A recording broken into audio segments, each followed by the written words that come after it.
ಇನ್ನು ನೀವು ಬಂಗಾರದ ಗಣಿ ಚಾನೆಲ್ಗೆ ಸಬ್ಸ್ಕ್ರೈಬ್ ಆಗದಿದ್ದರೆ ಈ ಕೂಡಲೇ ಸಬ್ಸ್ಕ್ರೈಬ್ ಬಟನ್ ಅನ್ನು ಕ್ಲಿಕ್ ಮಾಡಿ ಹಾಗೂ ದಿನನಿತ್ಯದ ಅಪ್ಡೇಟ್ಸ್ಗಳಿಗಾಗಿ ಬೆಲ್ ಐಕಾನ್ ಅನ್ನು ಪ್ರೆಸ್ ಮಾಡಿ. ಹಲವಾರು ದಶಕಗಳಿಂದ ನಮ್ಮ ತಾತನವರ ಕಾಲದಿಂದಲೂ ಕೃಷಿ ಮಾಡುತ್ತಾ ಬಂದಿರುವ ಸರ್ಕಾರಿ ಜಮೀನಿದು. ಆದರೆ ಈಗ ಏಕಾಏಕಿ ಅವುಗಳನ್ನು ಕಸಿದುಕೊಂಡು ಬಂಡವಾಳಶಾಹಿ ಉದ್ಯಮಗಳಿಗೆ ಕೊಡುವ ಹುನ್ನಾರವನ್ನು ಸರ್ಕಾರ ಈಗಲೇ ಕೈಬಿಡಬೇಕು ಎಂದು ರೈತ ಮುಖಂಡರಾದ VS ಶಂಕರ್ ಒತ್ತಾಯಿಸಿದರು.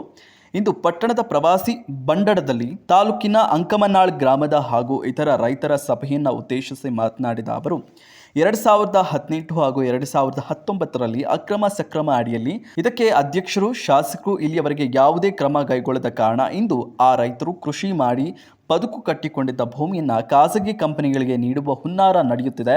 ರೈತರಿಗೆ ಹಕ್ಕುಪತ್ರ ಕೊಡುವ ಮೂಲಕ 11,000 ರೈತರ ಬದುಕನ್ನು ಹಸನ್ ಮಾಡಬೇಕು ಎಂದು ಒತ್ತಾಯಿಸಿದರು. ಇನ್ನು ಇದೇ ಸಂದರ್ಭದಲ್ಲಿ ರೈತ ಮುಖಂಡರಾದಂಥ ಎನ್ ಬಸವರಾಜು, ಸಾರಪ್ಪ, ಪರಶುರಾಮ್, ಬಿ ಪಾಲಯ್ಯ ಇತರರು ತಮ್ಮ ಅಭಿಪ್ರಾಯ ವ್ಯಕ್ತಪಡಿಸಿ ತಾವು ಇದರಿಂದಲೇ ಬದುಕು ಇಲ್ಲವಾದರೆ ಸಾವೇ ಗತಿ ಎನ್ನುವಂತಾಗಿದೆ ಎಂದು ತಮ್ಮ ನೋವನ್ನು ವ್ಯಕ್ತಪಡಿಸಿದರು. ಒಂದು ಕಂಪನಿ ವಿರುದ್ಧ ಆರೋಪ ಮಾಡಿದ್ರಿ.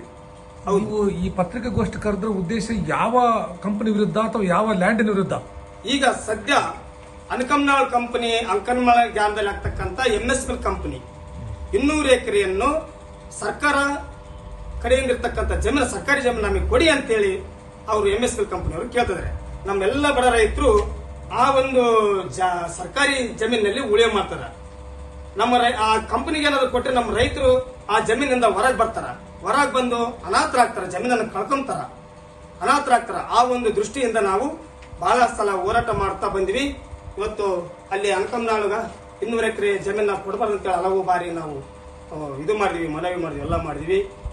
ಆಮೇಲೆ ಬೆಳಗಾವಿ ಅಧಿವೇಶನ ಕೂಡ ಹೋಗಿ ಅಲ್ಲಿ ಮುಖ್ಯಮಂತ್ರಿಗಳು ಗಮನಕ್ಕೆ ತಗೊಂಡ್ವಿ, ಮುಖ್ಯಮಂತ್ರಿಗಳಿಗೂ ಕೊಟ್ಟಿವಿ, ಕಂದಾಯ ಸಚಿವರಿಗೂ ಕೊಟ್ಟಿವಿ, ಅಧಿವೇಶನದಲ್ಲಿ ಬೆಳಗಾವಿ ಅಧಿವೇಶನದಲ್ಲಿ ಉಸ್ತುವಾರಿ ಮಂತ್ರಿಗೂ ಕೊಟ್ಟಿವಿ. ಆಮೇಲೆ ಅವರು ಕೆಲವೊಂದು ಜಮೀನುಗಳನ್ನ ಉಳಿಯ ಮಾಡಲ್ಲ ಅಂತೇಳಿ ಅವರು ಒಂದು ರಿಪೋರ್ಟ್ ಕಳಿಸಿದ್ದಾರೆ. ಇನ್ನೊಂದು ಸಾರಿ ತನಿಖೆ ಆಗ್ಬೇಕದು. ಯಾರು ರೈತರು ಉಳಿಯ ಮಾಡಿಲ್ಲ, ಯಾರು ರೈತರು ಉಳಿಯ ಮಾಡ್ತಾರ ಅಂತಕ್ಕಂಥದ್ದು, ಉಳಿಯ ಮಾಡ್ತಕ್ಕಂಥ ರೈತರು ಕೂಡ ಅಲ್ಲಿ ಉಳಿಯ ಮಾಡ್ತಕ್ಕಂಥ ಕೂಡ ಉಳಿಯ ಮಾಡಿಲ್ಲ ಅಂತೇಳಿ ರಿಪೋರ್ಟ್, ಸುಳ್ಳು ರಿಪೋರ್ಟ್ ಆಗ್ತಾರಂತಂದ್ರೆ ಅಧಿಕಾರಿಗಳ ವಿರುದ್ಧ ಕೂಡ ನಾವು ಪ್ರತಿಭಟಿಸಲಾಗುತ್ತೆ. ಈಗ ಅಲ್ಲಿ ಲ್ಯಾಂಡ್ ಹೋಗಿರ್ತಕ್ಕಂಥ ಭೂಮಿಗಳು ತಮ್ಮ ಯಾವ ಊರು? ತಮ್ಮದು ಯಾವ ಊರು? ನಿಮ್ದು ಅಂಕಮನಾಳ. ಎಷ್ಟು ಎಕರೆ ಲ್ಯಾಂಡ್ ಹೋಗಿದೆ? ನಿಮ್ಮ ಎಷ್ಟು ಎಕರೆ ಹೋಗಿದ್ದಾವೆ?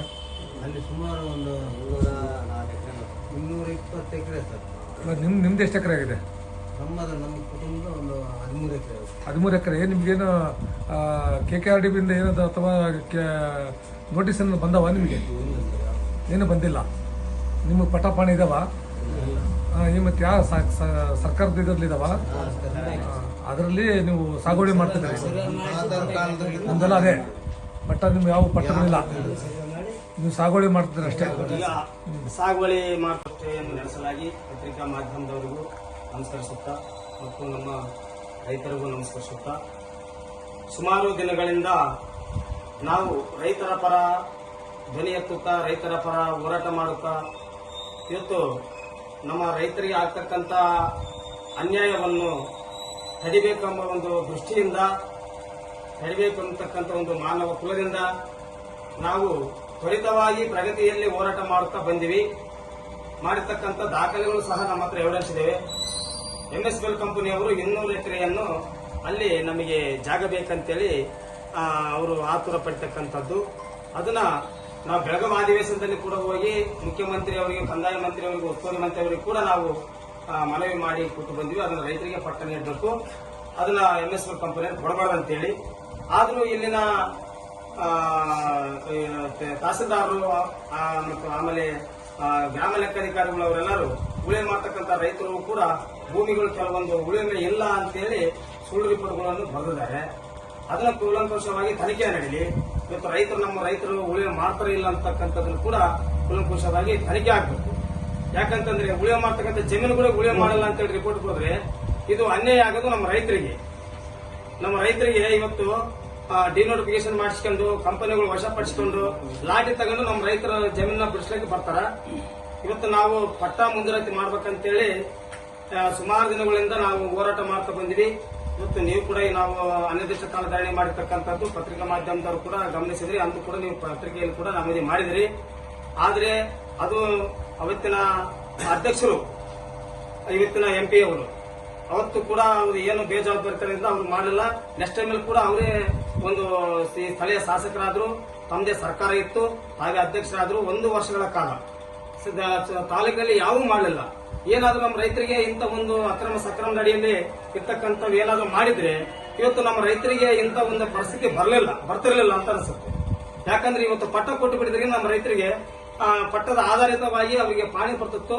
ಪಾಣಿ ಮುಖಾಂತರ ಅವರು ಹಕ್ಕುಪತ್ರವನ್ನು ಪಡಿತಿದ್ರು. ಹಕ್ಕುಪತ್ರ ಪಡೆದ ನಂತರ ಇವತ್ತೇನಾದ್ರೂ ಕಂಪನಿಗಳು ಏನಾದ್ರೂ ಹಾಕ್ಲಿಕ್ಕೆ ಬಂದ್ರೆ ಅವ್ರಿಗೆ ಏನಾದ್ರೂ ಒಂದು ಕನಿಷ್ಠ ಪಕ್ಷ ಒಂದು ಪರಿಹಾರ ಏನಾದ್ರೂ ಒಂದು ಸಿಗ್ತಿತ್ತು. ಇವತ್ತು ಯಾವುದೇ ಪರಿಹಾರ ಇಲ್ಲದೆ ರೈತರನ್ನ ಬೇಕಾಬಿಟ್ಟಿಯಾಗಿ ರೈತರನ್ನ ದೌರ್ಜನ್ಯ ಮಾಡಿ ತಮ್ಮ ರೈತರ ಉಳಿ ಮಾಡ್ತಕ್ಕಂಥ ಜಮೀನುಗಳನ್ನ ಬೆಳೆಸುವಂತ ಹುನ್ನಾರಗಳು ನಮ್ಮ ತಾಲೂಕಿನಲ್ಲಿ ಎಲ್ಲಾ ಕಡೆ ನಡೀತಾ ಇದಾವ. ಇದಕ್ಕ ಖಂಡಿಸುತ್ತಾ ಇವತ್ತು ನಾವು ಒಂದು ಚಾಲನೆ ನೀಡ್ತಾ ಇದೀವಿ. ಇವತ್ತು 11,000 ರೈತರು ನಮ್ಮ ತಾಲೂಕಿನಲ್ಲಿ 18-19ರಲ್ಲಿ ಅರ್ಜಿಯನ್ನು ಸಲ್ಲಿಸಿದ್ರು. ಅದಾದ ನಂತರ 21-22ನೇ ಇಸ್ವಿಯಲ್ಲಿ ಈ ಒಂದು ಕಮಿಟಿ ರಚನೆ ಆಯಿತು, ಮಗಲುಕಂ ಕಮಿಟಿ ಅಂತೇಳಿ. ಅದ್ರ ಕೆಳಗಡೆ ನಾನು ಒಬ್ಬ ಸದಸ್ಯನಾಗಿದ್ದೆ, ಸ್ಥಳೀಯ ಶಾಸಕರು ಅಧ್ಯಕ್ಷರಾಗಿದ್ರು. ಹಲವು ಬಾರಿ ಮನವಿ ಮಾಡಿ ಪತ್ರಿಕಾಗೋಷ್ಠಿ ನಡೆಸಿ ಅನಿರ್ದಿಷ್ಟ ಧರಣಿ ನಡೆಸ್ತೀವಿ, ಆದ್ರೂ ಕೂಡ ಆಗಲಿಲ್ಲ. ಇಲ್ಲಿವರೆಗೆ ಯಾವ ಪಟ್ಟ ಮುಂದುವರಿಕೆ ಆಗಿಲ್ಲ. 11,000 ರೈತರ ಮನೆಗಳನ್ನು ಸಂಪರ್ಕ ಮಾಡುವಂತ ಕೆಲಸ ನಾವೆಲ್ಲರೂ ರೈತರು ಕಟ್ಟಿಕೊಂಡು ಇವತ್ತು ರೈತರೇ ಒಂದಾಗಿ. ನೀವೆಲ್ಲ ಯಾವ ಕಾಸ್ಟ್, ಯಾವ ಜನಾಂಗದವರು? ನೀವೆಲ್ಲ ನಾಯಕರ? ಏನ್ ಹೆಸರು ನಿಮ್ಮ ಹೆಸರು? ಶಿವಣ್ಣ. ಎಷ್ಟು ಎಕರೆ ನಿಮ್ದು? ನಮ್ದೊಂದು ಅಲ್ಲಿ 4 ಎಕರೆ ಐತೆ ಸರ್. ನಿನ್ನ 4 ಎಕರೆ ಐತೆ. ನಿಮ್ಮ ಹೆಸರು? ಈರಪ್ಪ. ಎಷ್ಟು ನಿಂದ ಎಷ್ಟು ಎಕರೆ ಐತಿ? 6 ಎಕರೆ. ನಿಮ್ಮ ಹೆಸರು? ಎಷ್ಟು ಎಕರೆ ನಿಂದು? ನಮ್ದು ಒಂದು 9 ಎಕರೆ ಐತೆ. 9 ಎಕರೆ ಐತಿ. ಈ ಮನೆ ಸರ್ವ ಸೆಟಲ್ಮೆಂಟ್ ಮೊದಲು 12 ಎಕರೆ.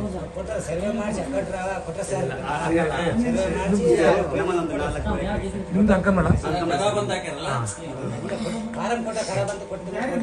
ನಿಮ್ಮ ಹೆಸರು? 5 ಎಕರೆ ಐತಾ? ಮೇಲೆ ಅರ್ಜಿಗಳು ಸಲ್ಲಿಸಿರ್ತಕ್ಕಂಥ ಪಟ್ಟಿ ಇದು. ತಾವು ಹೇಳಿದ್ರಿ ಈ ಹಿಂದೆ 2011ರಲ್ಲಿ ಸರ್ಕಾರ ಅವಾಗೊಂದು 11,000 ಜನಕ್ಕೆ 53 ಹಾಕಿದ್ರಿ, 757 ಹಾಕಿದ್ರಿ ಅಂತ ಹೇಳಿದ್ರಿ. ಈಗ ತಾವು ಕೂಡ ಈಗ ಕಮಿಟಿಯಲ್ಲಿ ಸ್ವಲ್ಪ ಸದಸ್ಯರಾಗಿದ್ರು ಕೂಡ. ಈಗ ತಮ್ಮದೇ ಸರ್ಕಾರ ಇದ್ದಾಗ ತಾವು ಯಾಕೆ ರಾಜ್ಯ ಸರ್ಕಾರಕ್ಕೆ ಒತ್ತಾಯ ಮಾಡಲಿಲ್ಲ? ರಾಜ್ಯ ಸರ್ಕಾರಕ್ಕೆ ಒತ್ತಾಯ ಮಾಡಿದ್ವಿ. ಆಗಿನ ಸಚಿವರಾಗಿರ್ತಕ್ಕಂಥ ಕಂದಾಯ ಸಚಿವರು ಅಶೋಕರ್ ಅವ್ರ ಹತ್ರ ಕೂಡ ಹೋಗಿ ಹೇಳಿದ್ವಿ.